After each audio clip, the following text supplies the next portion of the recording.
bukan hanya di Kabupaten Bogor, ada juga di Kalimantan Selatan misalnya, juga kemudian di Sulawesi Barat. Saya ingin fokus kemudian di wilayah Ibu di Kabupaten Bogor. Apa yang sesungguhnya terjadi, Ibu, di sana? Ya, kejadiannya adalah akibat hujan yang terus-menerus. Memang hujan itu terjadi dari kemarin, dari pagi sampai malam, sampai pagi lagi. Jadi kejadiannya pukul 9 hari Selasa hari ini pukul 9 waktu Indonesia Barat. Dan akibat hujan yang terus-menerus mengakibatkan longsoran di Gunung Mas dan material longsoran tersebut dibawa oleh aliran Kali Cisampai sehingga terjadi banjir lumpur pada pemukiman warga. Ya, Gunung Mas itu kan kalau orang sering mengatakan kawasan puncak ya, Bu ya? Iya, kawasan puncak. Yang mungkin kalau ya warga Jabodetabek misalnya sering kemudian berkunjung ke sana untuk wisata gunung teh, betul? Wisata kebun teh, betul?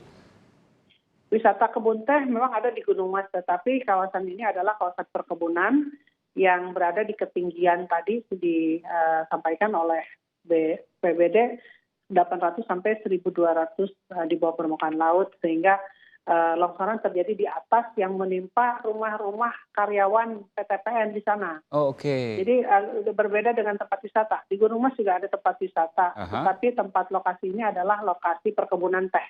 Jadi bukit yang sama kurang lebih begitu, Bu ya, cuma bagian yang berbeda. Bagian yang berbeda. Ya, ini ya bersyukur tidak ada korban jiwa meskipun ada hampir 1.000 jiwa yang kemudian mengungsi. Betul.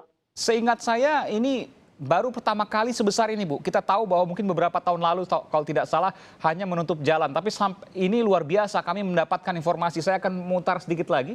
Saya akan meminta produser kemudian untuk memutar bagaimana kemudian peristiwa yang terjadi di Gunung Mas, Kabupaten Bogor, Jawa Barat.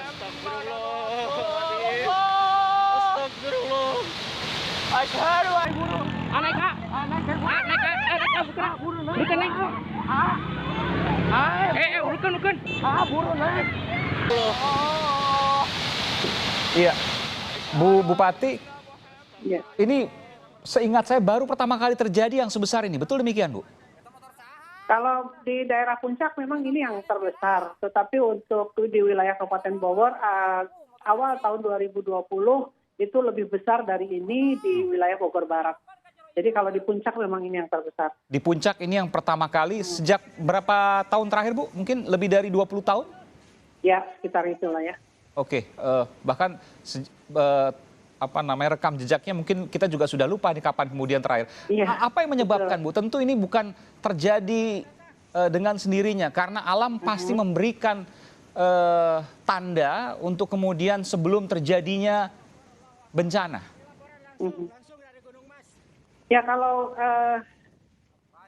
secara ini ya kita melihat bencana ini akibat dari hujan saja dulu ya yang berapa milimeter, Bu? Mungkin ada datanya? Kenapa? Curah hujannya berapa milimeter? Curah hujannya itu sebetulnya nggak terlalu besar ya, kecil, tetapi terus-menerus. Di bawah 100? Mungkin di bawah 100 karena hujannya kecil, rintik-rintik dan gerimis, tapi terus-menerus. Selama berapa hari, Bu? Hujan besar juga ada, tapi tidak besar sekali, yaitu siang dan pagi hari.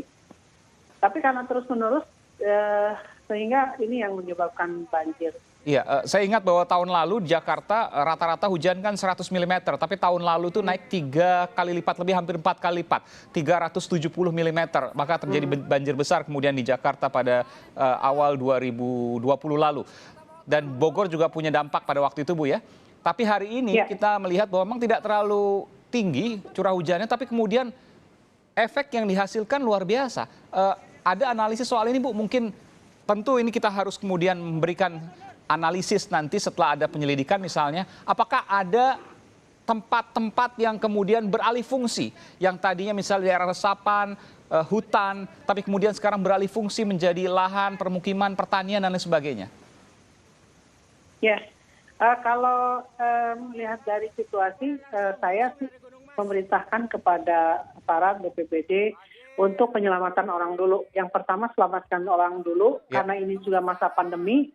Jadi penyelamatan orangnya berbeda dengan pada saat tidak pandemi. Jadi tidak boleh bertumpuk dalam satu ruangan atau satu Ya, aula. nanti saya akan tanyakan soal Jadi itu juga. Iya. ya itu. Jadi itu dulu fokus. Jadi kami juga belum meneliti apakah kejadiannya seperti apa. Tapi yang terlihat di lapangan dan kejadian yang juga diceritakan oleh warga, yaitu meluapnya air sungai. Karena sungai kecil bebannya terlalu besar dari atas begitu ya. Jadi longsoran akibat air juga mengalir ke sungai dengan material-material kayak bekas pohon begitu, kayu-kayu bekas pohon dan lain-lain, sehingga itu meluap. Jadi luapan sungai itu yang membuat banjir, yang membuat banjir bandang begitu. Iya, meskipun juga menjadi pertanyaan ketika curah hujannya di bawah 100 mm, tentu ini bisa sebegitu besar, artinya ada resapan yang kemudian tidak terjadi di puncak sana. Itu kemudian juga harus dianalisis terkait dengan hasil penyelidikan nanti. Saya ingin bertanya Bu soal korban tadi yang Ibu sampaikan. Kita singkirkan dulu sebentar soal penyebabnya karena masih diselidiki dan tentu ini menjadi pertanyaan dan kami terus akan mencermati soal ini Bu Bupati. Tapi kemudian soal korban, ada perbedaan Bu, hampir 1.000 jiwa yang mengungsi dan mungkin akan bertambah. Betul demikian Bu? Iya, yang kita evakuasi belum kita hitung, tetapi ada sekitar 457 kakak ya mungkin sekitar 900 atau 1.000 dan belum ada korban jiwa alhamdulillah.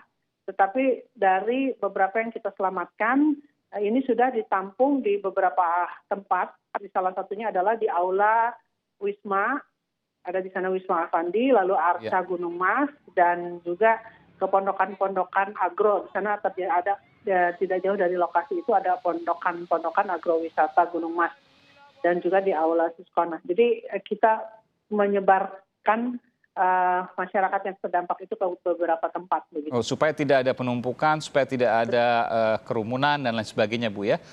Semuanya betul. Akan ditanggung oleh pemerintah kabupaten Bu mengenai kehidupan mereka?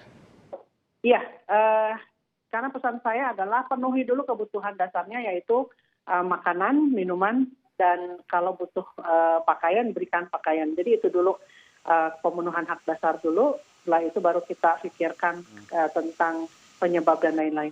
Ya, tempat tinggal Bu, ada berapa rumah yang kemudian rusak? Rumah rusak itu ada 14 unit rumah dinas karyawan, PTPN 8, rusak berat, rusak ringan. Lalu ada warung juga rusak berat, lalu ada jembatan. 14 rumah Bu ya?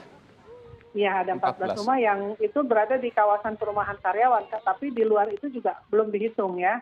Banyak juga gitu, tapi yang terhitung karena rumah karyawan itu kan berdekatan, jadi sehingga mudah untuk menghitungnya. Tapi juga ada jembatan aktivitas warga, ya penghubung antara Kampung Dulang, di sana kan ada kampung namanya Rawadulang, RT 03 RT 02 RW 03 di Kecamatan Cisarua yang panjangnya 12 meter, lebarnya 1,5 meter itu juga rusak. Bu Ade, Bu Bupati, ini kan kita bicara ke depan, misalnya sekarang mereka masih kemudian di pengungsian, tapi ke depan mereka harus kembali mungkin dalam waktu yang tidak terlalu lama, katakanlah misalnya 7 hari atau mungkin lebih sedikit. Bagaimana kemudian pemerintah kabupaten membantu mereka atas tempat tinggal ini? Jadi tidak mungkin dalam 7 hari selesai, Mas. Jadi ini juga dampaknya kan cukup besar juga. Jadi berapa perkiraannya Bu? Berapa hari kira-kira Bu?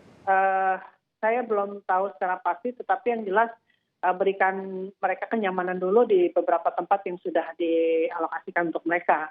Jadi kalau kita fokus pembersihan dulu sampah dan lokasi-lokasi tersebut, kalau memang rumahnya rusak ringan, ya ada bantuan untuk rusak ringan bisa kembali lagi. Tapi kalau rumahnya rusak berat dan status tanahnya apakah aman atau tidak, ini juga menjadi pertimbangan kami. Kalau tidak aman ya berarti tidak boleh dulu kembali ke rumah, tapi di tempat aman dulu gitu. Kalau dan memang, berkoordinasi ke PTPN ya Bu ya? Berkoordinasi ke PTPN begitu. Jadi tidak dipaksakan harus kembali ke rumah. Jadi kita urus dulu mereka sampai kondisinya stabil. Baik, terakhir Bupati, ini kan kita tidak tahu curah hujan ke depan apakah akan semakin tinggi atau tidak. Kepala Badan Meteorologi, Klimatologi dan Geofisika Ibu Dwi Koryati mengatakan bahwa ada kemungkinan akan rata di seluruh Indonesia bergantian dengan curah hujan yang tinggi. Antisipasi apa di Kabupaten Bogor secara umum? Karena bukan hanya di kawasan Gunung Mas, Bu. Kita tahu bahwa Kabupaten Bogor ini luas sekali dan wilayahnya mayoritas berbukit-bukit. Ya, yang paling bisa kita lakukan adalah memberikan instruksi kepada para camat agar mensiagakan tagana-tagana dan di kami juga ada yang namanya desa siaga bencana untuk diaktifkan untuk siaga, dan karena memang di Bogor ini dalam kurun waktu 1 bulan ini juga ada beberapa bencana yang terjadi ya di beberapa kecamatan, sehingga ini perlu disiapkan baik tagana, BPBD maupun beberapa relawan-relawan yang kaitan dengan bencana, sehingga ini harus tetap kita waspada dan siap sedia untuk segera terjun ketika ada bencana. Baik, jadi sudah disiapkan semua, sudah disebar semua, juga bekerja sama dengan masyarakat sekitar yang kemudian menjadi kekuatan komunitas. Dengan TNI Polri juga. TNI Polri, betul. Ya, betul. Baik, terima kasih Ibu Bupati, Ibu Ade Yasin. Turut prihatin sekali lagi atas apa yang terjadi. Semoga kita semua bisa bahu-membahu untuk kemudian saling membantu dan juga bisa lepas dari kemudian bencana ini. Mudah-mudahan, Bu. Terima kasih, Bu Ade Yasin, Ibu Bupati Kabupaten Bogor, Jawa Barat. Terima kasih atas informasinya.